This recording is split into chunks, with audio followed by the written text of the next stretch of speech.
अध्यक्ष असदुद्दीन ओवैसी पहुंचे मुरादाबाद के गर्शेज स्वतंत्रता संग्राम सेनानी नवाब मंजू खां की तुरबत पर और साथ ही की बड़ी एहतराम के साथ चादरपोशी। दरअसल मुरादाबाद पहुंचे हैदराबाद के सांसद असदुद्दीन ओवैसी, जिन्हें देखने के लिए उमड़ी भारी भीड़। तो वहीं असदुद्दीन ओवैसी ने मीडिया से आगे जानकारी देते हुए बताया। मानवाधिकार इंडिया न्यूज से गुलाब अली की रिपोर्ट।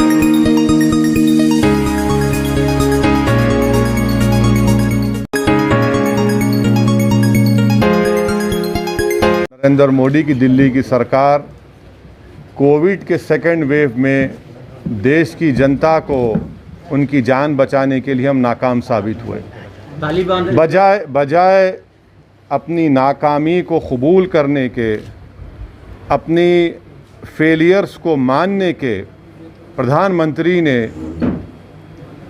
उत्तर प्रदेश में जो कम से कम 2 से 3 लाख लोग की सेकेंड वेव कोविड में जो मौत हुई है, जिनकी लाशें आपने मीडिया ने दिखाई कि पानी के ऊपर तैर रही थी, जिनकी लाशें किनारों पर निकल कर आ रही थी तो कुत्ते उनको खा रहे थे, वो मरने वालों की लाशें प्रधानमंत्री ये भूल चुके हैं कि वो किसी के बाप की थी, किसी के माँ की थी, किसी के बेटे की थी और उनकी ज़िंदगी की एक डिग्निटी थी।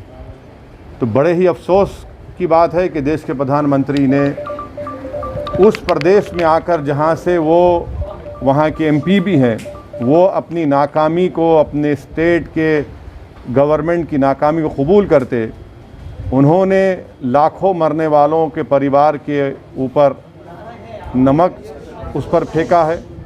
अगर वो इस बात का इकरार कर लेते कि हाँ, जो जनता ने हमसे एक्सपेक्टेशन किया था हम उस पर नहीं उतरे, तो यकीनन उन मरने वाले परिवार को थोड़ी सी राहत होती कि चलो देश का हमारा जो प्रधानमंत्री है, जिसको उत्तर प्रदेश की जनता ने इतना बड़ा बहुमत दिया, मेजॉरिटी दी, वो हमारी तकलीफ़ को समझता है। आप और हम इंशाअल्लाह ताला नहीं मालूम कितनी जल्दी कोर्ट उसका फ़ैसला करेगा, मगर अगर कल कोर्ट उनको अपने फ़ैसले में उनको बेगुनाह करार देता है, तो क्या जो मीडिया और जो मीडिया के चैनल पर जाकर लोग बड़ी बड़ी बातें कर रहे हैं, क्या वो माफ़ी चाहेंगे?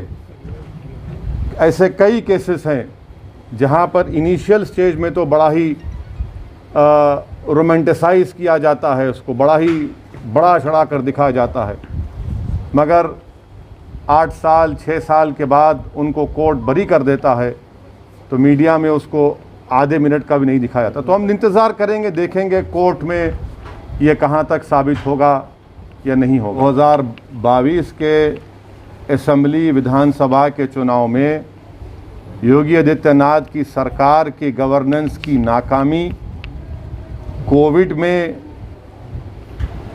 उत्तर प्रदेश की जनता को यतीम और यसीर बनाकर छोड़ देना और इस बात का उनको एहसास दिला देना कि योगी आदित्यनाथ की सरकार तुम्हारे साथ नहीं खड़ी है और मिसगवर्नेंस इतना है कि जेल में जाकर किसी की हत्या की जाती है।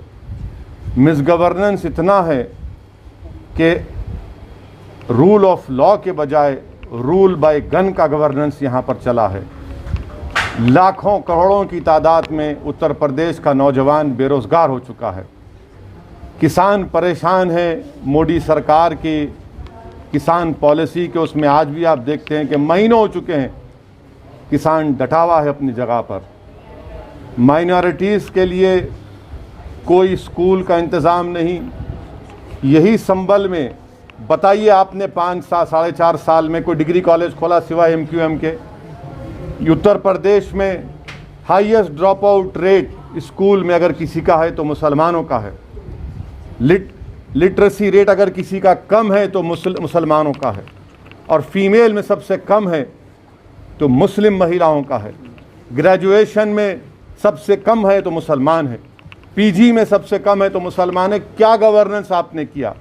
तो ये मुद्दे रहेंगे और उत्तर प्रदेश की जनता जो इन लोगों की जानें चली गई कोविड में, जिसकी योगी सरकार उनको ऑक्सीजन मुहैया कर सकी, ना वक्त पर उनको दवाई पहुंचा सकी, ये सब मुद्दे रहेंगे।